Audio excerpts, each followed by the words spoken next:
सबैजनालाई मेरो नमस्कार।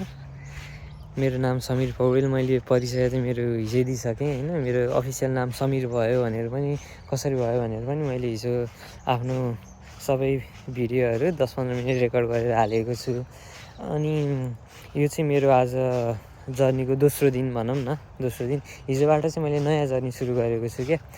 कस्तो जर्नी भन्दा चाहिँ अहिले म अस्ट्रेलियामा छु अनि म चाहिँ नेपाल आउँछु, नेपाल फर्किन्छु। तर त्यो भन्दै गर्दाखेरि कतिजना कन्फ्युज पनि हुनुभएको थियो। हिजो मैले खासै राम्रोसँग खुलाउँदा नि खुलाइनछु कि क्लियर पनि हुनु भएन रहेछ कि होइन। मेरो साथी शुभचिन्तकहरूले कमेन्ट पनि गर्नुभएको थियो, मलाई कतिजनाले मेसेज पनि गर्नुभएको थियो क्या। गएको 6 महिना भयो भर्खरै, के भयो घरको न्यासो लाग्यो कि फ्रस्ट्रेट भयो कि फर्किहाल्नु ला होला भनेर कतिजनाले सुन्नु पनि भएको थियो। तर त्यस्तो चाहिँ होइन, फ्रस्ट्रेट भएको पनि होइन, त्यस्तो केही पनि होइन क्या। मैले चाहिँ एउटा प्लान सोचेको क्या। मैले अब नेपाल गएर के गर्छु कसो गर्छु भनेर मैले सोचिसके पनि छैन क्या। तर लङ टर्ममा चाहिँ मैले आजै फर्किन्छु, भोलि नै फर्किन्छु, 1 महिनामा फर्किन्छु, 2 महिनामा पर्मानेन्टली मुभ हुन्छु भनेको होइन। म चाहिँ जे होस् अब कति समय लाग्छ त होइन, 2 वर्ष 4 वर्ष 5 वर्ष 6 वर्ष अब जति पनि लाग्न सक्ला नि त। अब जबसम्म चाहिँ मैले फिल गर्दिनँ कि यो राइट टाइम हो भनेर, अब त्यतिन्जेलसम्म चाहिँ लाग्छ नि त। अब तर मैले चाहिँ एउटा डिसिजन चाहिँ बनाएको क्या। अब डिसिजन चाहिँ के हो भन्दा म नेपाल फर्किन्छु, तर कहिले भन्ने चाहिँ मैले अहिलेसम्म सोचिसकेको छैन। जब म अलिकति केही गर्न सक्छु होइन, नेपालमा गएर केही गर्न सक्छु भनेर जब आँट आउँछ अनि तब चाहिँ म जान्छु। अब त्यतिन्जेलसम्मलाई चाहिँ मैले युट्युबमा भिडियो हालेर मेरो जर्नी सुरु गर्छु भनेर मैले खास त्यो भएर चाहिँ स्टार्ट गरेको हो क्या, क्लियरली भन्नुपर्दाखेरि। अनि हिजो चाहिँ मैले डे 1 भनेर झट्ट भिडियो हालिहालेँ। मैले यसरी अहिलेसम्म कहिले पनि फोनमा बोलेर भिडियो हालेको थिइनँ नि त। अनि कतिजनाले सोध्नुभएछ अब भर्खरै अस्ट्रेलिया गएको थियो के भएछ, अब फर्केर आइहाल्नु लाग्यो कि भनेर सोच्नु भएछ। तर त्यस्तो चाहिँ होइन। अलिकति म चाहिँ बोलिराख्नु पर्ने खालको मान्छे पनि हुँ क्या। अलिकति गफसफ पनि हानिराख्ने, घरमा पनि अलिक गफाडी। अब आमाहरूले नि मम्मीहरूले नि कस्तो गफाडी छस् त भन्नुहुन्थ्यो। अब त्यस्तो गफ हानिराख्नु पर्ने मान्छे। अब यहाँ अलिकति घरमा एक्लै पनि हुन्छ अनि कति फोन हेरिराख्नुभन्दा बरु यसो हिँड्यो, आफ्नो विचारहरू पनि सेयर गर्यो, युट्युबमा यस्तो कन्टेन्ट पनि भयो होइन। अनि एउटा कम्युनिटी पनि क्रिएट भयो नि त। अब एउटा हेल्दी कम्युनिटी भनौँ न, जहाँ चाहिँ आफ्नो पोजिटिभ थट्सहरू दिने होइन, पोजिटिभ विचारहरू राख्ने एउटा कम्युनिटी पनि त भयो नि त। त्यो पनि एउटा प्लस पोइन्टै हो। अनि अब म चाहिँ यहाँ हिँडेर भिडियो बनाइरहेको छु कि। अहिले म यहाँ फुटबल ग्राउन्डमा फन्दी एक्लै घुमेर होइन भिडियो बनाइरहेको छु। अब यहाँ फुटबल ग्राउन्ड यत्रो छ, हेर्नु ठुलो छ होइन। अब फुटबल खेल्ने साथी नै छैनन् क्या यहाँ, समस्या त्यो छ। अब नेपालमा हुन्थ्यो, नेपालमा ग्राउन्ड नै हुन्थेन। अब भिर र पाखा होइन, अनि बाटोमा ढलानमा बल हानिन्थ्यो।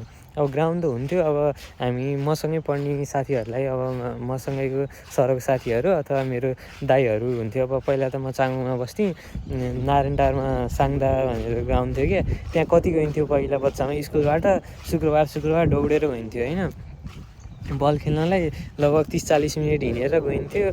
कहिले कहाँ गइन्थ्यो होइन, कहिलेमा माथि त्रिशुल डाँडातिर गइन्थ्यो। अहिले म लेटेस्ट यो अस्ट्रेलिया आउनुभन्दा अगाडि पनि बल खेल्नलाई चाहिँ जान्थेँ क्या। के अरे माथि त्रिशुल डाँडामा 30-40 मिनट हिँडेर भाइहरूसँग बिहान गइन्थ्यो कति समय।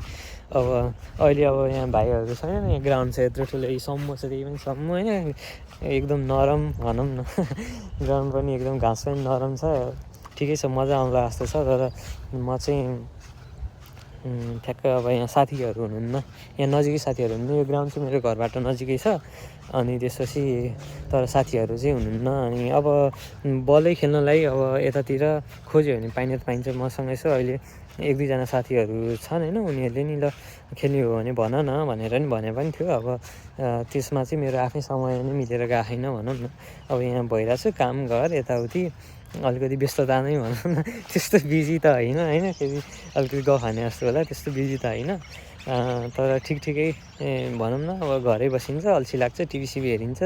अनि अब कहिलेकाहीँ अब हिजोदेखि चाहिँ अलिकति अल्छी लाग्न थाल्यो कि। अनि यसो सोचेँ, अनि मेरो प्लान त अब नेपाल जाने हो। तर अब मैले नेपाल जानलाई चाहिँ के गर्ने कसो गर्ने भनेर प्लान बनाइसकेको छैन। अनि त्यही हो। अब मेरो यो जर्नी चाहिँ स्टार्ट गरेँ क्या मैले। अब यो जर्नी स्टार्ट गर्दाखेरि चाहिँ मैले हिजो डे 1 भनेर हालेँ, आज मेरो दोस्रो दिन भयो। अलिकति म डिटरमाइन पनि भएँ नि त। अब कति दिनसम्म चाहिँ मैले गर्छु त यो होइन। अब मैले हिजो पहिलो दिनको भिडियो हाल्दाखेरि म आफै पनि आत्तिएँ क्या एकछिन त होइन। बेलुका गएर यसो सोचेँ अब यो भिडियो त मैले हाल्न त हालेँ, फेरि अब यो त्यत्तिकै साथीभाइहरूलाई अब घरमा ल म फर्किन्छु भनेर भन्नु र अब मैले पब्लिकली अब भनौँ न पब्लिक इस्युजमा गएर ल म के अरे अब फर्किन्छु भन्नुमा त फरक पर्छ नि त। अब फेरि अब पब्लिकली गएर भन्यो अनि त्यसपछि अब भनेको कुरा गरेन भने त ओहो यो त मलाई फटा रहेछ होइन भन्छन् भन्दैनन् त।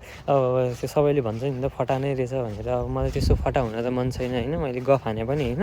तर म लङ टर्ममा चाहिँ कि आज होइन भोलि होइन 1 महिनामा होइन 2 महिनामा होइन, तर जब चाहिँ मलाई सक्छु जस्तो लाग्छ आँट हुन्छ जस्तो लाग्छ, तर मेरो विचार चाहिँ म नेपालै फर्किन्छु। तर आज चाहिँ होइन क्या, आज चाहिँ होइन भोलि नि होइन। जे होस् नेपालमा गएर केही गर्छु, यहाँ बसिराख्नुभन्दा म यहाँ चाहिँ पर्मानेन्टली चाहिँ बस्न सक्दिनँ म भनेर मैले सोचेँ। किनभने अब म नेपालमै बसिरहेको मान्छे, घुमिरहेको मान्छे, हुन त यहाँ आउनुहुने सबैजना नेपालमै बसिरहेको घुमिरहने हो होइन। त्यही पनि म चाहिँ अब अलिकति डिपली नै एट्याच भएँ। अब म चाहिँ अब यहाँ मेरो लङ टर्म फ्युचर चाहिँ म यहाँ बनाउँदिनँ भनेर मैले सोचेको नै हो क्या। मैले के अरे पहिला पनि सोचेरै आएको हो, अहिले पनि अब यहाँ आइसकेपछि चाहिँ मलाई ममा मेरो सोचमा केही पनि चेन्ज भएकै छैन क्या। त्यही छ एउटा फिक्स सोच चाहिँ त्यही छ।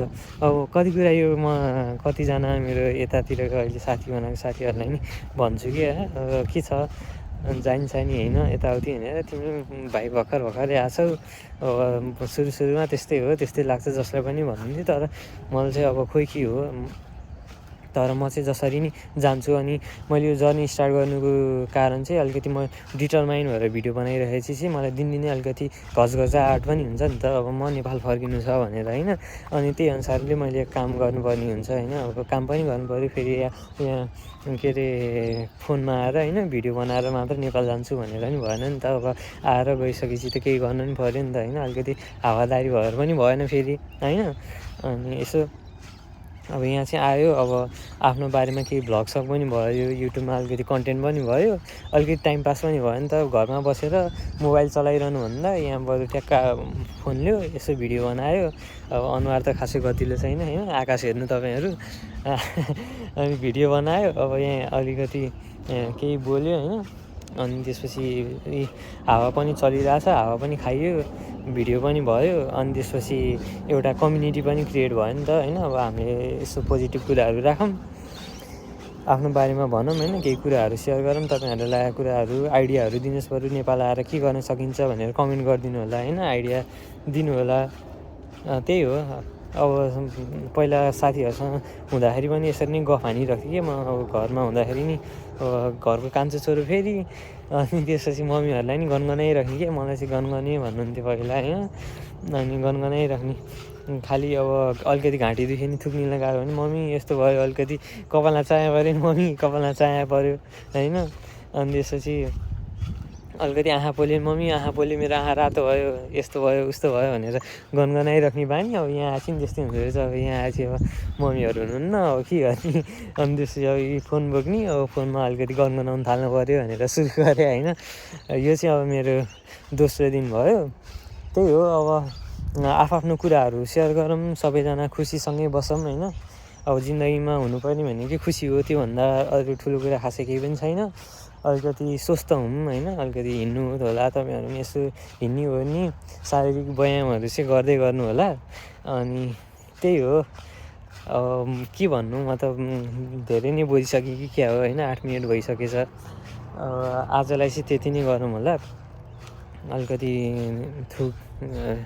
भन्दै थिएँ क्या म गनगने छु भनेर भन्दै थिएँ, यहाँ अलिअलि धेरै बोल्दा अलिकति घाँटीमा सुक्खा भए जस्तो भइहाल्यो क्या।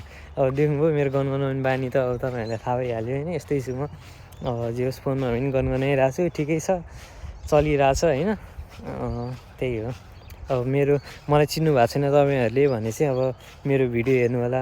हिजोबाट चाहिँ मैले मेरो परिचय दिएर मेरो आफ्नो बारेमा भनेको छु होइन, हिजोबाट चाहिँ। नत्र चाहिँ अब मेरो अर्कै हुन्थ्यो कन्टेन्ट होइन, ट्रेकिङको कन्टेन्ट हुन्थ्यो होइन। अलिकति ट्रेकिङको नि राम्रै भिडियो बनाउन भनेर सोचिरहेको हुन्थेँ। अनि त्यही हो, फेरि अब भिडियो चाहिँ अब त्यस कम्प्युटरबाट यताउति धेरै मिहिनेत गरेर चाहिँ गर्थेँ, अलिअलि चाहिँ गर्थेँ। तर के गर्थेँ भने चाहिँ सबै भिडियोहरू अलिअलि टुक्रा टुक्रा कलेक्ट गर्थेँ अनि त्यही क्यापकटबाट फोनबाटै एडिट गरेँ अब मैले सबै भिडियोहरू। त्यही हो, आजलाई चाहिँ यति नै हो। अब मेरो आजको दोस्रो दिन यसरी नै बित्यो। बिहान उठेँ, बिहान अब यता ढिलै उठिन्छ। बिहानमा आज उठ्दाखेरि हिजो राति काम थियो, घर आइपुग्दाखेरि लगभग 12:30 पाउने 1 जस्तो भएको थियो अनि सुतेँ। बिहान त अब उठ्दाखेरि 12 बजी उठेको थिएँ। अब फोनसोन चलाएर खाटबाट उठ्दाखेरि त्यही त हो नि होइन, पारा अब सबैको हाम्रो पारा। अनि 2 जति बजेको थियो भनौँ न, 2 बजेको थियो। त्यसपछि उठ्यौँ अरे अनि नुहाएँ, खाना खाएर अनि त्यसपछि ठ्याक्क अलिकति अब रिफ्रेस हुनु पऱ्यो, एकछिन पनि हिँड्नु पऱ्यो भनेर यसो यहाँ ग्राउन्डतिर ट्याक्क हिँडेँ। अब यहाँ ग्राउन्ड चाहिँ यस्तो छ होइन। अनि त्यसपछि अब यता पार्क सार्कतिर यतातिर जाने बाटो यता छ। त्यही हो, यहाँ नजिकै 3टा छ यार, यत्रो ठुल्ठुलो ग्राउन्ड छ, 3टा छ। अब के गर्ने, खेल्ने साथी छैनन्, लाओ नि त भन्न नि नमिल्ने होइन। अब जो पायो त्यसमा फेरि आफूलाई खेल्न नि मन नलाग्ने होइन, किन हो। म फेरि यहाँ नेपालबाट यहाँ आउने बेला अलिकति मेरो खुट्टा इन्जर पनि भएको थियो क्या।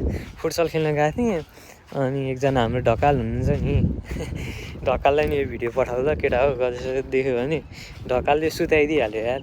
ट्याक्क बल खेल्नलाई दौडेर गएको थिएँ बल हान्छु भनेर, झ्याम्म घुँडाले हानेर सुताइदिएको थियो। अहिलेसम्म पनि यसो कहिलेकाहीँ समुद्रको बिचतिर जाँदाखेरि यसो डुबुल्की मारौँ न त भनेर यसो स्विमिङ गरौँ भन्दाखेरि नि खुट्टा यस्तो तल यस्तो बौडाउँदाखेरि दुखिहाल्छ। अब त्यस्तै हान्दियो होइन। अहिलेसम्म नि अब रिकभरी फेजमै छु भनौँ न, तर हिँड्न ओर्न चाहिँ समस्या भएको छैन। त्यही भएर नि अलिकति अब जो पायो त्यसमा खेल्न चाहिँ डर लाग्छ। अब के गर्नु, बुढो भइसक्यो केटा हो, 25-26 वर्ष भइसक्यो, अलिकति खुट्टा छिसिक्क भयो भने त के गर्ने, अलिकति होइन सचेत हुनु पऱ्यो नि। ठिकै छ, त्यही हो। अब आजलाई यति नै गरौँ, मेरो दोस्रो दिनको कुरा यति नै। अब फेरि पनि भोलि भेटौँला है त। जय चन्द्रसूर्य, जय नेपाल।